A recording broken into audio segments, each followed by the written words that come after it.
virus মানে আমার এলাকায় সবাই আপনারা জানেন তার প্রবাসী যেন একটাই কারণে আছে এই যতটুকু রাইট থেকে আসি বা এইখানে থাকি ওইটুকু সময় আমার ব্রেনটা ঘুরিয়ে যায় ঘরে থাকার যেতে থাকার এই সময়টা অবসরে ঘুরে থাকি দ্বিতীয় কেন আসি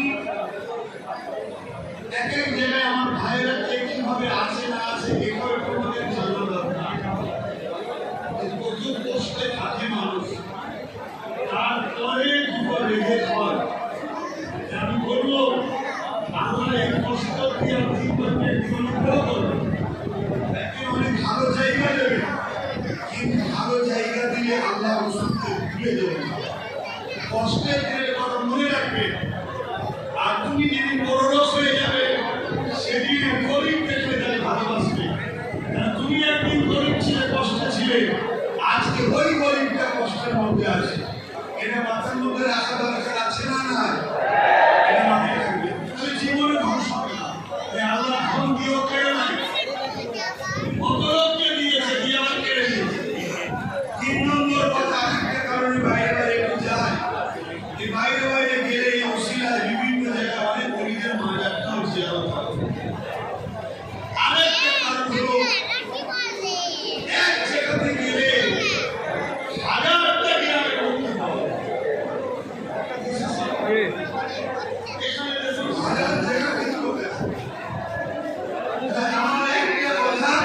হাজার গ্রামে মানুষের কাছে যায় এই উদ্দেশ্যে আসা কিন্তু আপনারা যদি মনোযোগ দিয়ে শোনেন অবশ্যই কষ্ট হলো কোনো জিনিস সহজে হয় না প্রত্যেকটা হক কাজই কষ্ট প্রত্যেকটা হক কাজ কষ্ট দুনিয়া মুমিনদের জন্য কষ্টের জায়গা আর দুনিয়া ওয়াসিদুল মুমিনিন ওয়া জান্নাতুল কাফিরিন মুমিনদের জন্য দুনিয়াটা জেলখানা কষ্টের জায়গা অতএব এখানে কষ্ট হবে আমার নবী পাক সাল্লাল্লাহু আলাইহি ওয়াসাল্লামকে আল্লাহ কি নিয়ামত করেছে কি সম্মান দিয়েছে